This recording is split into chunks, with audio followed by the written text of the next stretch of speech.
Je vais faire mes courses, hein, comme tout le monde. Hein. Alors je viens juste pour acheter du papier cul, mais je fais quand même un tour par le rayon des livres, qui est affreux, quoi, comme dans tous les supermarchés.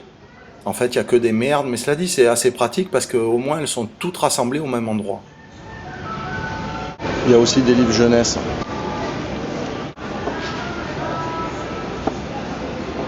Et c'est quand même bien fait, hein, parce que le rayon juste derrière les livres, c'est celui des sacs poubelles.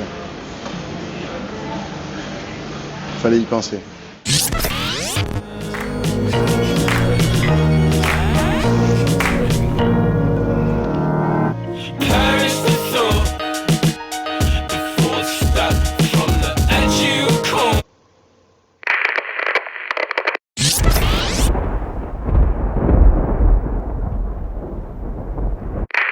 Alors faut rappeler à tout le monde le prix unique du livre, parce qu'il y a encore plein de gens qui croient qu'un livre, ça coûte moins cher en grande surface. Or ça c'est complètement faux, c'est la loi, hein. Un livre neuf coûte exactement le même prix en librairie, en grande surface, sur Amazon ou n'importe où. Ça date de 1981, c'est la loi Lang. C'est la loi sur le prix unique du livre. Hier, le Sénat a voté le projet de loi qui institue un prix unique du livre. C'était sous Mitterrand en fait. Comme quoi il a quand même fait des trucs bien, Mitterrand. En 1981, quand il était socialiste, quoi. Faut pas l'oublier. Enfin, je veux dire, faut pas oublier que les livres coûtent pas moins cher en supermarché.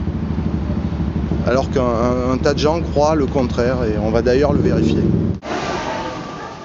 Alors faut peut-être que je modère mes propos sur les livres pourris des supermarchés, parce que là il y a quand même un roman de la présidente de la Charte des auteurs. Pardon ? Est-ce que vous pouvez me montrer les livres que vous êtes en train de regarder en fait ? Bah oui. Alors ah ouais, ça il paraît que c'est pas mal. Et celui-ci c'est pour moi. Et l'autre il est pour qui ? Mon fils. Ah ben déjà il lit des choses beaucoup plus intéressantes que vous. Et vous comptez acheter ces livres au supermarché ? Bah oui. Pourquoi ? Parce que c'est moins cher.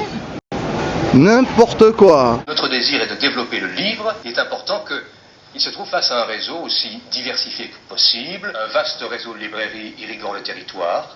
C'est une nécessité absolue. C'est une chance pour les auteurs, c'est une chance pour les lecteurs français de disposer d'un libraire. Vous n'êtes pas au courant que les livres ont exactement le même prix partout. Ah non. Alors si vous voulez, je vous amène en librairie, hein, vous allez trouver les mêmes livres, et si en librairie vous les trouvez plus chers, je vous les offre. Ça marche ? Vous me les offrez.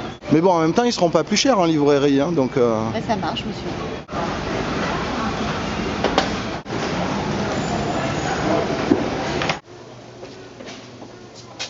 Bonjour. Bonjour. Bonjour. Alors je t'amène encore une cliente qui croyait que les livres étaient moins chers en supermarché. 2 ou 3 groupes puissants qui auraient, à terme, tué la création littéraire française. J'aimerais le U4 de Carole Trébor. Vous l'avez ? Oui, tout à fait, oui. Voilà, il est là. Ah, alors au supermarché c'était 16,90. Ah bah oui, bah vous aviez raison. Bon. Bah, j'allais oublier, je voulais aussi de Guillaume Musso, Que serais-je sans toi ? Vous savez, c'est la couverture avec le petit cœur rouge. Ouais, oui. Alors, celui-là, je ne l'ai pas. Ah bon ? Non, mais par contre, si vous voulez plutôt lire un bon livre, Oui. je peux vous conseiller quelque chose qui est vraiment beaucoup mieux que ça. Même prénom, pratiquement même nom, mais c'est beaucoup mieux. Guillaume Guéraud. C'est très très bien. C'est qui ce blaireau ? Ah non, c'est un des plus grands. Ah bon ? Ah oui. Bon bah merci. Hein. Mais de rien, de rien. Au revoir. Au revoir. Ben merci Fabrice. Hein. Ah bah de rien, Alphonse. Il est important que les auteurs, ceux qui produisent, ceux qui inventent, ne soient pas soumis à la loi économique, donc esthétique, de quelques groupes puissants